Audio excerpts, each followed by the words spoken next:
The CNC machine was screaming like a banshee when I walked into the production floor at 6:15 a.m., 15 minutes earlier than usual because Mondays in aerospace manufacturing don't care about your weekend recovery time. My radio crackled with 3 different crisis reports before I even grabbed my safety glasses. Hydraulic leak on line 3 came the first. Quality rejected on the Boeing batch, said the second. The third one made me smile grimly. New systems dashboard is down again. That last one wasn't even my department anymore, but somehow when technology failed, it always found its way back to me. Tom Bradford, 49 years old, and I've been keeping this place running for 18 years. I knew every bolt, every supplier quirk, every FAA regulation that kept Titan Aerospace components from becoming a liability nightmare. I wasn't just the senior manufacturing director, I was the guy who made sure 380 people had jobs and our aerospace clients got their precision components on time. Now here's the thing about aerospace manufacturing that most people don't understand. When you see those smooth production lines and everything flowing like clockwork, that's not automation working. That's 18 years of knowing that supplier A delivers on Tuesdays but calls in sick every other Friday. Or that machine 7 needs specific lubrication that costs 30% more but prevents $50,000 failures. It's understanding that AS9100 compliance isn't just paperwork. It's the difference between meeting Boeing's delivery deadline and explaining to 200 workers why their overtime got canceled. My Air Force maintenance background taught me that in aerospace, there's no such thing as good enough. When you're working on F-16 engines at 2 a.m. in a sandstorm, you learn that precision isn't negotiable. Every torque spec, every safety wire, every inspection signature could mean the difference between a pilot coming home or not. That mindset never left me when I transitioned to civilian aerospace manufacturing. I grabbed my coffee, black as hydraulic fluid and twice as necessary, and headed into my corner office overlooking the production floor. The kind of controlled chaos only someone like me could appreciate. If a supplier shipment was late, I could have alternate sourcing lined up in 20 minutes. If the FAA showed up unannounced, I had every compliance document they wanted before they finished their introductions. Nobody threw parades for that kind of work. It wasn't the flashy stuff that got mentioned in board meetings or LinkedIn posts. It was the foundation that kept everything else from collapsing. Let me tell you about my relationship with Richard Hartwell, the owner. Back in 2009, when Titan was struggling and almost went under during the recession, I was the one who renegotiated supplier terms to keep us afloat. While Richard was having panic attacks about cash flow, I was on the phone with Gerald Williams from Phoenix Steel Supply, working out payment schedules that saved both our companies. When the aerospace industry contracted and everyone was laying off, I figured out how to retool our equipment for commercial aviation parts, kept 340 jobs when our competitors were shuttering plants. Richard knew this. For years, he'd introduced me to clients as the guy who actually runs this place. He'd joke that I knew more about aerospace manufacturing than he'd ever forgotten. But something changed after his health scare last year. Maybe it was the stress. Maybe it was his family pushing him. But Richard started talking about legacy planning and bringing fresh perspectives to operations. Corporate speak for my son needs a job, and my nephew has an MBA. So when my email pinged at 7:43 with a document titled Operations Transition Framework Draft, I figured it was some intern's misfiled attachment until I opened it. No greeting, no context, just a 2-page outline with my name, the words knowledge transfer timeline, and a signature line waiting for me to sign away 18 years of my life. No sender listed, no follow-up contact, like the document had materialized from some corporate fever dream. The thing referenced systems I hadn't even authorized access to yet. Process flows that took me years to develop. Quality protocols I'd written after learning hard lessons about what happens when you cut corners in precision aerospace manufacturing. Boeing 737-800 wing bracket specifications that I'd negotiated directly with their quality engineers. ITAR compliance procedures that required security clearance most people in this building didn't even have. I flagged it, added a note, missing authorization chain, no sender verification, won't sign, and dropped it into my review folder. Then I went back to the real crisis, a hydraulic failure that had shut down our highest margin production line, and a quality issue that could cost us our Boeing contract if I didn't fix it fast. While I was knee-deep in damage control, dealing with the kind of problems that don't solve themselves with motivational posters and team-building exercises, something was brewing in the executive wing. See, Richard had been back from his medical leave for exactly 3 days, and he was already making moves. Not the kind of moves you make when you understand operations, but the kind you make when you've been reading too many business magazines about disrupting traditional industries. By noon, I'd sorted the hydraulic issue, reworked the Boeing batch to spec, and even managed to source replacement tooling for next week's production run. I live for this stuff. Give me a problem with moving parts and supplier relationships, and I'll solve it before lunch. The hydraulic leak turned out to be a worn seal on Line 3's main press. Nothing dramatic, but if we'd let it go another day, we'd be looking at $35,000 in repairs and 2 weeks of downtime. The Boeing quality issue was trickier. Some dimensional variance in our precision 737-800 wing brackets that their incoming inspection caught took me 45 minutes to trace it back to a tool wear problem on our Haas CNC machine. But once I found it, the fix was straightforward. That's the invisible work that guys like me do. We don't just put out fires, we prevent the ones that would shut down the whole operation. We know that quality isn't about checking boxes on an audit form. It's about understanding why those boxes exist in the first place. Every procedure, every safety protocol, every supplier qualification, there's a story behind it, usually involving someone learning an expensive lesson. So, when my assistant knocked and said, "Tom, the owner's back from his sabbatical. He wants to sit in on the 2 p.m. operations review," I just nodded. Richard hadn't attended an operations review in 2 years. Usually sent his apologies and asked for the summary email, but after 8 months of wellness retreats and whatever else rich guys do when they have health scares, maybe he wanted to reconnect with the business. At 49, I was hitting my stride professionally. The mortgage was manageable, kids were doing well, and I figured I had another 15 good years to build something meaningful at Titan before retirement. Financial stability was finally within reach after years of military pay and early civilian struggles. The conference room smelled like whiteboard markers and nervous energy. Operations review, second Tuesday of every month at 2 p.m., usually meant budget updates, production metrics, and me explaining why we couldn't just automate everything like the younger crowd wanted. Everyone was settling in with their coffee when the door opened. Richard Hartwell walked in, looking like a man who'd spent 8 months discovering himself and didn't like what he found. Thinner, grayer, but his smile was too wide. Not relief to be back, more like anticipation. Behind him came 2 guys I'd heard about but never met.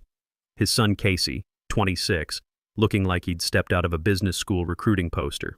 Expensive suit, confident stride, and that particular brand of arrogance that comes with an MBA and 0 real-world experience. Next to him was Jordan Hartwell, Richard's nephew, fresh out of Berkeley and already scrolling on his phone while walking. Strike 1 in my book. Richard clapped his hands once. "Team, I want to introduce Casey and Jordan. They've been studying our operations from a strategic perspective. Today we're going to discuss some exciting structural improvements. Now, here's what you need to understand about that phrase. Studying our operations from a strategic perspective. In aerospace manufacturing, you don't study operations from a distance. You study them by getting your hands dirty, understanding why Machine 4 makes that clicking noise on cold mornings, or knowing which supplier actually tests their material certificates versus which ones just print pretty documents. But Casey stepped forward like he was about to pitch venture capital. "Thanks, Dad. Jordan and I have identified significant optimization opportunities in our current operational framework." He actually said that with a straight face. "We're implementing a digital transformation initiative that will streamline legacy processes and enhance our competitive positioning." I heard enough buzzwords to last me until retirement. Legacy processes. That's what 18 years of keeping this place profitable had become. Legacy processes. But then Casey said the words that made the room go quiet. As part of this transition, we'll be redistributing some operational responsibilities. Tom's been doing incredible work, but it's time to leverage younger talent who understand modern manufacturing technologies. The silence that followed was the kind you hear right before a machine fails catastrophically. Antonio Ramirez, our floor supervisor, actually choked on his coffee. Patricia from Quality Control was staring at Casey like he just announced we were switching to making bicycles instead of precision aerospace components. I didn't gasp or argue or ask questions. I reached into my briefcase, pulled out my badge, my building access card, and my equipment keys. Each one hit the conference table with a distinct metallic click. Then I stood up, nodded once to the room, and walked out. Behind me, someone whispered, "Wait, that's it?" That was it. You want to replace the guy who knows where every skeleton is buried? Don't expect a training manual. Good luck running 18 years of institutional knowledge on enthusiasm and PowerPoint slides. Let me tell you what happened next, because this is where it gets interesting. I walked straight to my office, locked the door, and took a deep breath. Not because I was panicking, because I was prepared. You don't work aerospace operations for 18 years without building documentation systems. Not just the official procedures that look good during audits, but the real knowledge that keeps production running. See, there's a difference between what's written in the procedure manuals and what actually works. The manual says to lubricate the main bearing on line 2 every 200 hours. But I knew from experience that bearings start showing wear symptoms at 180 hours if the ambient temperature runs above 78 degrees, which it does every summer when our HVAC system struggles to keep up in the Phoenix heat. The manual doesn't mention that Gerald Williams from Phoenix Steel Supply will expedite emergency orders if you call him directly instead of going through their customer service system. Or that our Boeing quality inspector, Patricia Martinez, prefers dimensional reports formatted in metric, even though Boeing's official specs are in inches. That's the knowledge you can't transfer in a handoff meeting. It lives in relationships built over years, in understanding the quirks of machinery that has personality, in knowing which suppliers will actually deliver on their promises and which ones are just good at making excuses. The kind of institutional knowledge that takes decades to build and seconds to lose when you hand the keys to someone who thinks experience is just another word for outdated. 5 minutes later, my computer chimed with an HR message. Subject, transition support process. Body, hi Tom. Thank you for your years of service. Attached is the knowledge transfer checklist. Please ensure all processes are documented for Casey and Jordan by end of week. We appreciate your cooperation during this transition. Best regards, HR team. I stared at that smiley face emoji in what was essentially my termination notice. The audacity was almost impressive. They wanted me to document 18 years of aerospace expertise in a week-long handoff to two guys whose greatest operational experience was probably troubleshooting their home Wi-Fi networks. I clicked reply and typed slowly. Thank you. Please direct all transition requests through legal counsel. My attorney will respond appropriately. Hit send. Then I opened a new folder on my desktop and labeled it Succession Documentation. Because here's something about aerospace companies like Titan. They survive on knowledge continuity, and continuity lives in relationships, in understanding tolerances, in knowing which supplier will actually deliver on time and which one will leave you hanging when you need them most. The knowledge you don't transfer in a coffee chat with two guys whose greatest professional achievement was probably moderating some college business club. By 4:00 p.m., Casey had already locked himself out of the quality management system. By 4:30, he'd requested admin access to databases that didn't use standard passwords. At 4:45, Jordan sent an email asking where we kept the digital files for supplier performance metrics. I sat in my office finishing my coffee, watching 18 years of institutional knowledge disappear like smoke in a windstorm. Richard never followed up. No call, no email, not even a text message that told me everything I needed to know. They thought I'd fight, plead, or try to prove my value. They didn't understand that I'd already taken everything valuable with me.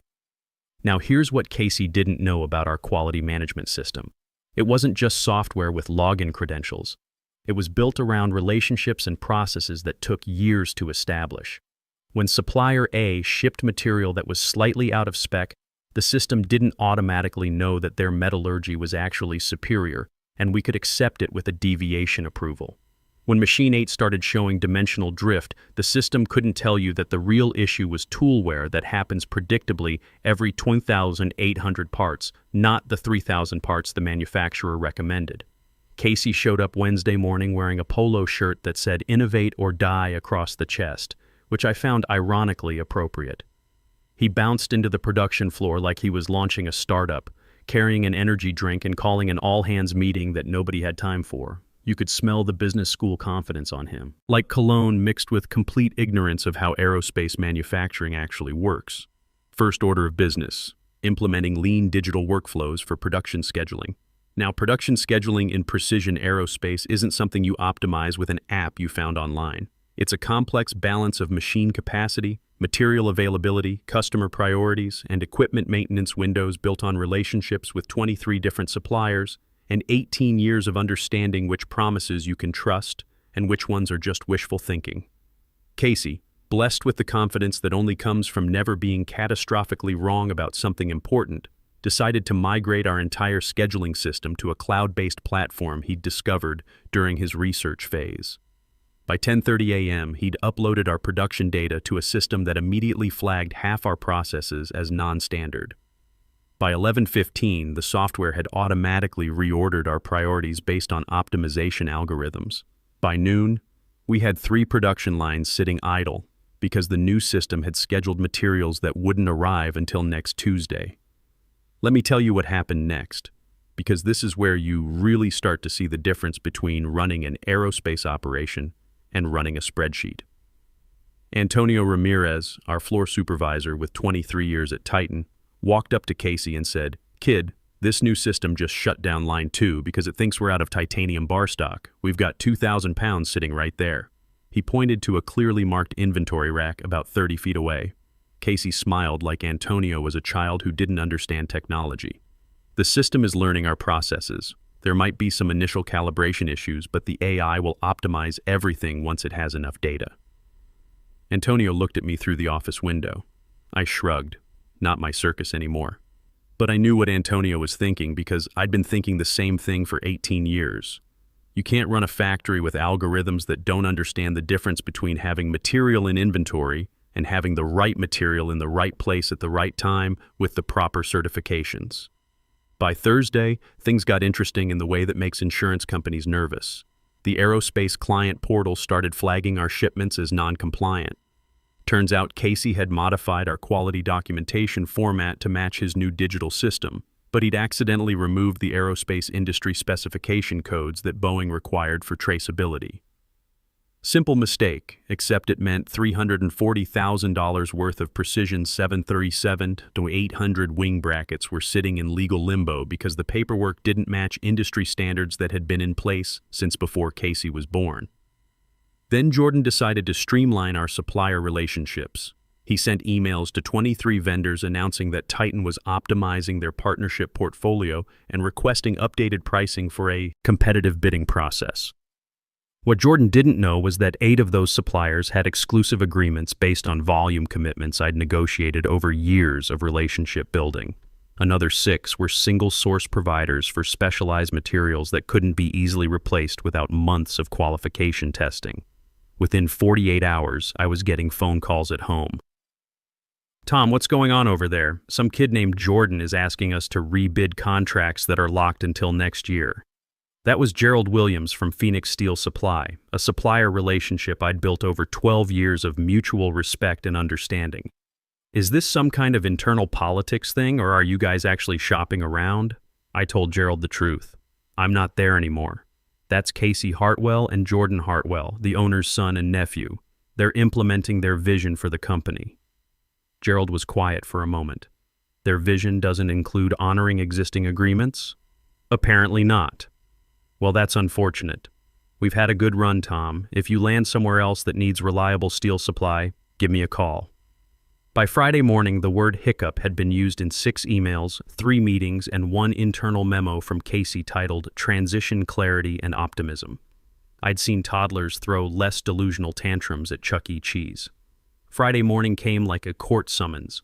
The FAA audit team arrived for our annual AS9100 certification review, the one that keeps us qualified to supply aerospace clients.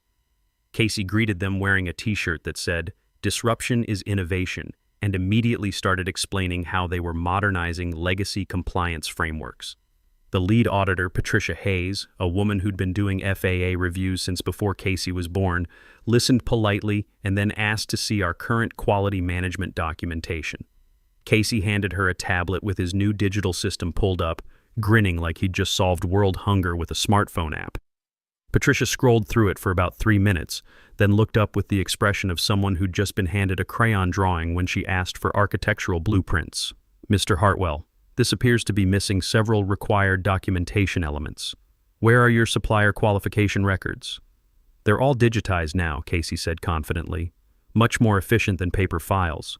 I need to see the actual qualification audits, material certifications, and traceability documentation for ITAR compliance. Casey's confidence flickered like a fluorescent light about to burn out.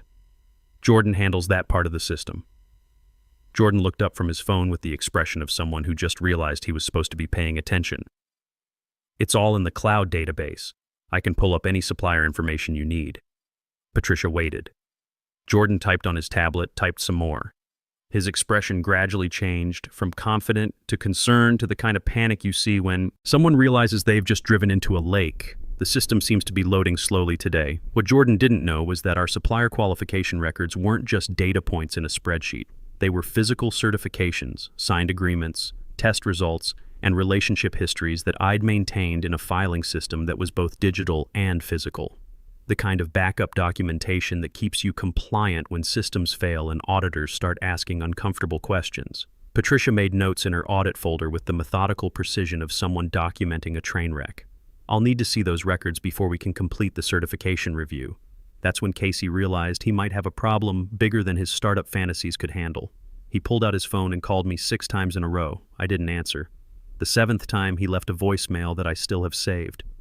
Tom, hey, it's Casey. We're having some technical difficulties with the documentation system. Could you swing by and help us locate a few files? It would really help the team out.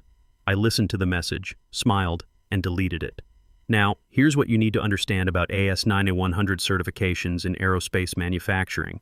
They're not suggestions or guidelines. They're requirements that determine whether you can sell to major aerospace companies. Without AS9100 certification, Titan couldn't supply Boeing, Lockheed Martin, or any other serious manufacturer. It's like trying to drive without a license. You might get away with it for a while, but eventually someone's going to ask to see your papers. Meanwhile, something interesting was happening across town. Linda Torres, the COO of Skyline Aerospace, a smaller but growing manufacturing company, had been watching Titan's situation develop through industry channels.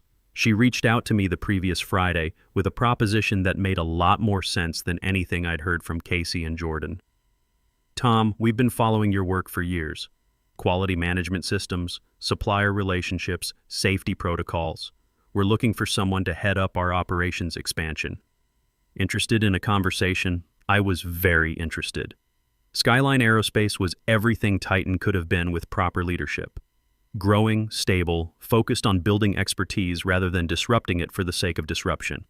They offered me VP of Operations with equity participation and complete authority over process development. At 49, this was exactly the kind of opportunity that could set up my next 15 years perfectly. I started Monday. No drama, no announcements, just moved from one company that didn't value institutional knowledge to one that did. My first week, I helped them land a contract with a major defense contractor, leveraging supplier relationships that Casey and Jordan had just blown up.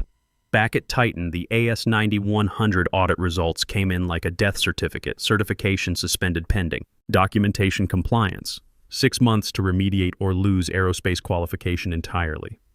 The Boeing contract was placed under review. 3 suppliers had terminated their agreements, citing breach of terms that Jordan didn't even know existed. Casey sent me one last email. Subject, urgent, company crisis. Body, Tom, we really need your help.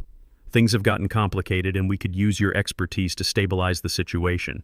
Whatever it takes to get you back, we're open to discussing it. I forwarded it to my new boss at Skyline Aerospace with a note.